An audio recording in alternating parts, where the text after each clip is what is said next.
Nobel পুরস্কার পাওয়ার প্রহর গুনছেন মার্কিন প্রেসিডেন্ট ডোনাল্ড ট্রাম্প। হোয়াইট হাউসের ভেতর প্রতিটি পদক্ষেপ যেন বলে দিচ্ছে কবে আসবে সেই কাঙ্ক্ষিত দিন, যেদিন নোবেল পুরস্কারের পাশে লেখা থাকবে কিছুটা পাগলাটে ধরনের খেতাব পাওয়া ব্যক্তিটির নাম। নোবেল পাওয়ার দৌড়ে একেবারে ফেলে দেওয়ার মতো ব্যক্তিও নন ডোনাল্ড ট্রাম্প। তার ইশারায় থেমেছে ভারত পাকিস্তান যুদ্ধ, ইরান ইসরায়েল সংঘাত ও সবশেষ তার তত্ত্বাবধানেই সমাপ্তি হতে চলেছে ফিলিস্তিনের সাথে ইসরায়েলের দ্বন্দ্ব। যদি সবশেষ হামাস তার প্রস্তাবে সম্পূর্ণরূপে রাজি থাকে তবেই। আগামী সপ্তাহের ভেতরই ঘোষণা হয়ে যাবে কার হাতে উঠবে এবারের শান্তিতে নোবেল পুরস্কার। বিগত বছরগুলোতে যেখানে নোবেল পুরস্কারের আগ অবধি একটি অনিশ্চয়তা থাকত, শেষ মুহূর্তে এসে পাল্টে যেত চিত্রপট, এবার যেন তা অনেকটাই ব্যতিক্রম। মার্কিন প্রেসিডেন্ট ডোনাল্ড ট্রাম্প যেন অঘোষিতভাবেই ধরে নিয়েছেন এবারের শান্তি পুরস্কার উঠবে তার হাতে।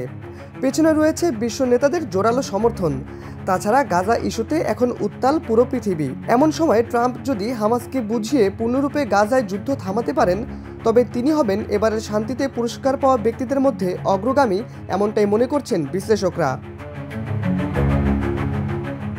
পুরো বিষয়টি যেন একটি ওপেন সিক্রেট। ট্রাম্প আলোচিত ব্যক্তি হলেও কেবল গাজা ইস্যু সমাধান করে নোবেল পেতে পারেন এমন একটি ধারণা বিরাজ করছে বিশ্বজুড়ে। তবে এর বিপরীত কথাও রয়েছে।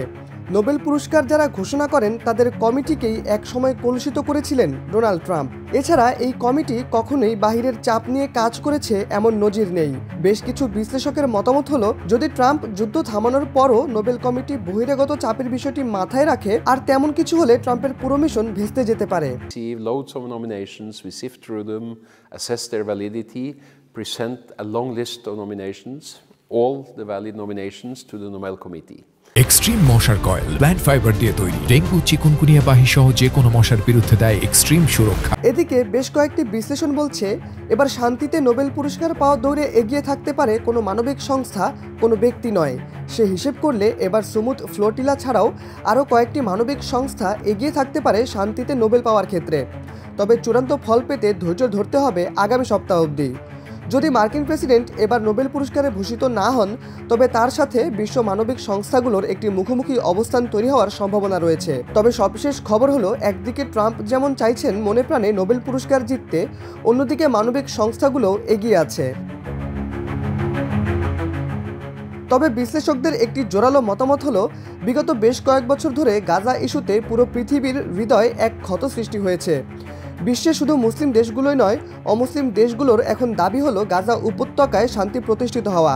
যদি গাজা ইস্যুটি আন্তর্জাতিক রাজনীতিকে ছাপিয়ে কেবল বিশ্ব মানবতার উদাহরণ হতে পারে, তবে গাজার মাটির ওপরই রচিত হতে পারে আগামীতে কে শান্তিতে নোবেল পুরস্কার পাবেন তার নাম।